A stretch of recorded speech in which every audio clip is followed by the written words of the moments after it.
Les rencontres de Cinézoom, une émission hebdomadaire produite par Cinézoom sur Dialogue RCF le jeudi à 19h et rediffusée le samedi à 16h45.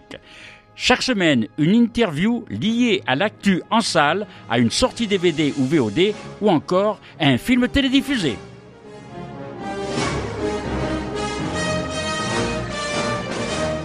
Bonjour mesdames, bonjour mesdemoiselles, bonjour messieurs. Au sommaire, aujourd'hui, Jonas Trueba pour le film Septembre sans attendre qui a été projeté au festival Ciné Horizontes qui vient de s'achever à Marseille. Le film était sorti le 28 août en salle et il sera bientôt en DVD et Blu-ray. Il y aura également les infos de Cinézoom de la semaine. Nous vous offrons cette semaine des places de cinéma comme chaque semaine. Alors aujourd'hui, vous avez le choix entre 3 films. Venom, The Last Dance, le deuxième opus de la créature anti-héros Marvel pour les amateurs du genre. Ce sera le vendredi 25 octobre à 21h45 en version originale sous-titrée en avant-première à l'Arplex Canebière. Autre avant-première que l'on vous offre, 3 amis. C'est en présence du réalisateur Emmanuel Mouret. C'est le dimanche 27 octobre à 16h30. Des histoires d'amour croisées avec la verve habituelle du réalisateur qui nous séduit à chaque fois. Et enfin, nous vous offrons aussi des places pour le film L'amour ouf. Le film est sorti le 17 octobre. Des places pour le cinéma de la ville de votre choix. Parce que c'est vrai qu'on peut aller dans toute la France voir les films avec ces places de cinéma. Donc L'amour ouf, donc souvenez-vous, ce film a été présenté en compétition au Festival de Cannes. Il est réalisé par Gilles Lelouch avec dans les rôles principaux François Civil et Adèle Exarchopoulos. Donc téléphonez au 06 09 17 41 64 et choisissez un de ces 3 films. Nous vous offrons donc une invitation pour 2 personnes pendant toute la durée de l'émission. Jonas Trueba pour le film Septembre sans attendre qui est sorti au cinéma le 28 août que nous avons rencontré à l'Alhambra Ciné Marseille. Jonas Trueba. Donc on est heureux d'avoir découvert ce film Septembre sans attendre. Nous allons donc parler de ce film, mais en même temps, on ne peut pas ne pas dire que vous êtes le fils de Fernando Trueba, un grand réalisateur espagnol également. Ouais. Donc, avant de parler de votre film en particularité, vous avez baigné dans le cinéma, donc automatiquement, c'est votre père qui vous a influencé à devenir réalisateur. Vous avez voulu suivre ses pas. Bien sûr que oui. Je suis né dans sa maison du cinéma et ce n'est pas seulement mon père qui fait du cinéma, c'est aussi ma mère et des autres, mon oncle David. Et donc le cinéma c'est tout le temps partout, non?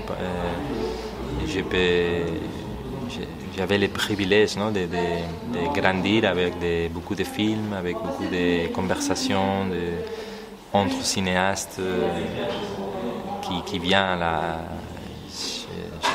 notre maison. Et aussi, je peux aller sur les tournages de mon père et ma mère quand je suis petite. Donc oui, j'ai choisi finalement le cinéma, c'est une espèce de continuité, non, d'héritage, mais surtout parce que je crois qu'il y a chez nous, il y a une espèce une transmission d'amour, non, pour le cinéma, mais surtout d'amour. Ouais. Ça veut dire que vous n'avez pas eu besoin de faire d'école de cinéma? Oui, c'est exactement ça. Je n'ai pas besoin de ça parce que l'école, c'est chez nous. Ouais. Et c'est là qu'on se rend compte justement avec ce film qu'on vient de voir, on se rend compte que justement vous avez votre propre écriture, vous avez fait un scénario original, parce que c'est vrai qu'il fallait y penser. Ça vient, c'est issu de la famille, c'est une phrase de votre père, le fait que justement il faudrait fêter les séparations plutôt que les mariages. Oui, c'est une phrase que mon père m'a dit quand je suis un ado et que je retiens, que j'ai gardé dans mon tête pendant toutes ces années. Et jusqu'à un moment que je me dis que cette phrase qui paraît une espèce de boutade garde quelque chose qui est aussi beau Et peut-être peut-être cette phrase, c'est la possibilité de faire un film. Non? C'est aussi je me rends compte dans un moment que cette phrase peut être C'est une grande réflexion déjà. On peut réfléchir avec une telle phrase. Oui, oui, bien sûr que oui. Il paraît une connerie, quelque chose d'absurde. Mais en même temps, c'est vrai qu'on peut... On peut philosopher. Spéculer. Qu'est-ce que c'est le couple? Oui, oui, oui. Donc c'est vrai que, voilà, en même temps, vous nous amusez avec ça.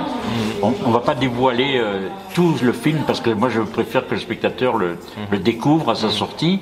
Mais c'est vrai qu'en même temps, il est imprégné, ce film, d'une grande culture, mais pas que cinéma. C'est vrai qu'il y a des références cinématographiques. Donc Truffaut, on s'en rend compte quand il y a les scènes de lit, avec les lectures du couple qui lisent tous les deux de leur côté. Donc ça nous rappelle des souvenirs de François Truffaut. Il y a d'autres références comme ça, mais en même temps, on sent que ce n'est pas que le cinéma. Il y a la littérature. Donc vous avez une vie très riche culturellement, parce que c'est vrai qu'il y a des gens qui pourraient dire c'est intellectuel. Non, parce que ça devrait être naturel pour tout le monde. Merci, merci. Oui, je crois que oui, que la culture finalement doit être... la vie, pour moi, c'est les mêmes. Non? La lecture, les livres, quelques conversations, le cinéma, la musique, c'est un peu comme tout le reste. Non? Et je ne vais pas intellectualiser, idéaliser le cinéma, la littérature. Je crois qu'ils sont des choses qui appartiennent à tout le monde. Oui, il y a des personnes qui préfèrent... et aller à voir le football. Et c'est bien aussi, ça c'est la culture, ça c'est la vie aussi. Et on peut aller au cinéma, on peut aller au football. Et donc ma vie, c'est beaucoup plus de cinéma. Et je préfère ça, et aussi la lecture. Et j'aime beaucoup de faire cinéma avec des éléments qui sont dans ma propre vie quotidienne. Alors, vous parlez bien le français.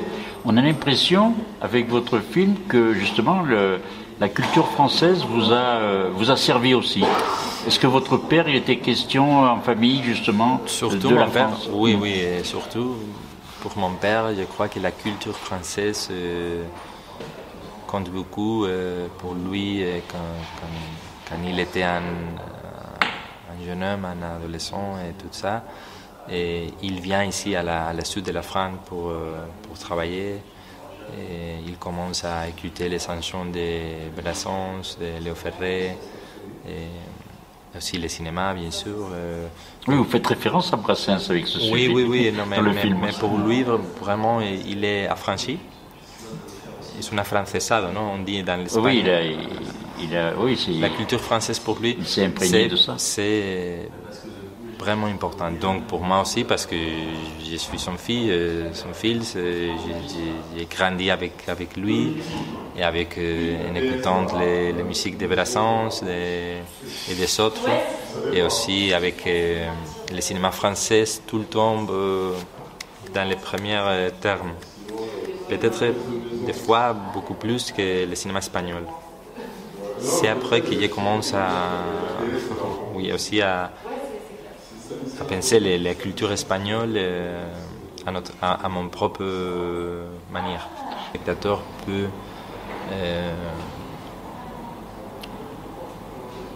avoir son propre idée du film. Et en même temps, on peut se poser des questions sur qu'est-ce que c'est le couple, pourquoi on se sépare, pourquoi on reste ensemble. Ça, c'est quelque chose de vraiment important, parce qu'en même temps, c'est de la discussion, et vous ne montrez pas un couple violent, voilà, c'est un couple qui réfléchit, intelligent.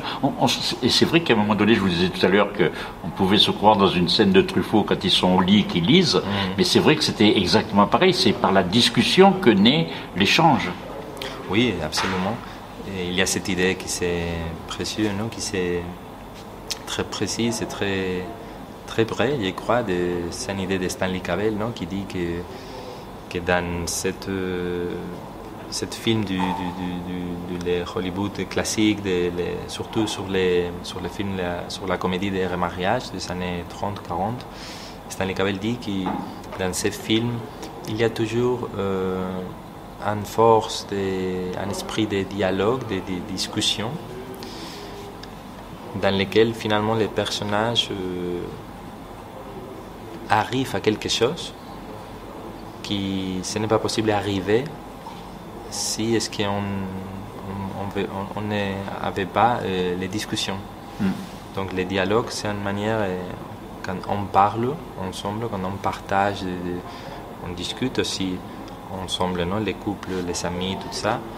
Et c'est la manière d'arriver à quelques idées que peut-être moi-même seul ne peut pas. Non. Et en même temps, il se crée un futur possible, que ce soit ensemble ou séparément. Oui, mais donc on arrive ça n'importe pas beaucoup. Non. Je crois que voilà. l'important c'est notre... Ils ont grandi. Moi, je pense que vos personnages grandissent. Oui, j'espère que oui. Je crois que pendant le film, cette couple se rend compte qu'il y a une nouvelle possibilité, non? De rester, de continuer la vie ensemble, de rire, de fêter la vie un peu, non? Voilà. Et ils vont continuer autrement, ils vont en même temps peut-être par rapport aux erreurs qu'ils ont pu commettre, ils vont vivre peut-être autrement. Oui. Ça, on le sous-entend. Je ne sais pas vraiment, voilà. mais j'espère que oui. Ça le sous-entend. Merci beaucoup pour ce film. Donc, en tout cas, Jonas Trueba, nous vous souhaitons une bonne continuation. Merci beaucoup. Merci. Les infos Cinézoom pour ce mois d'octobre. Avec la Cité des métiers, donc le mercredi 30 octobre, de 10h à 12h, nous allons faire une information sur les métiers du cinéma, de la radio, avec la production, presse. Et donc, nous allons vous parler de ces métiers-là avec la présence d'Alain Massé, qui est producteur cinéma, qui est aussi ex-directeur d'RFI et de Radio France. Vous pouvez venir nous rencontrer gratuitement sur inscription au 04 96 11 62 70 ou alors sur le site citedesmétiers.fr. Inscrivez-vous, c'est gratuit. Donc voilà pour ça.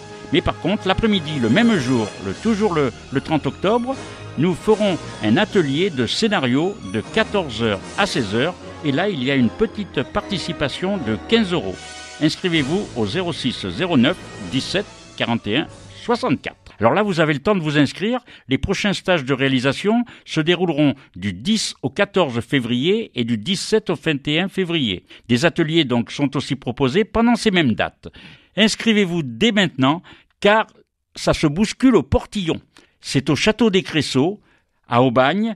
Et donc, il y a aussi des stages de journalisme toute l'année avec Cinézoom et le Marseille Tour. Donc, renseignez-vous en visitant le site www.ciné-zoom.com et vous aurez tous les renseignements. Et vous pouvez m'appeler aussi au 06 09 17 41 64. À la semaine prochaine, même heure, même endroit.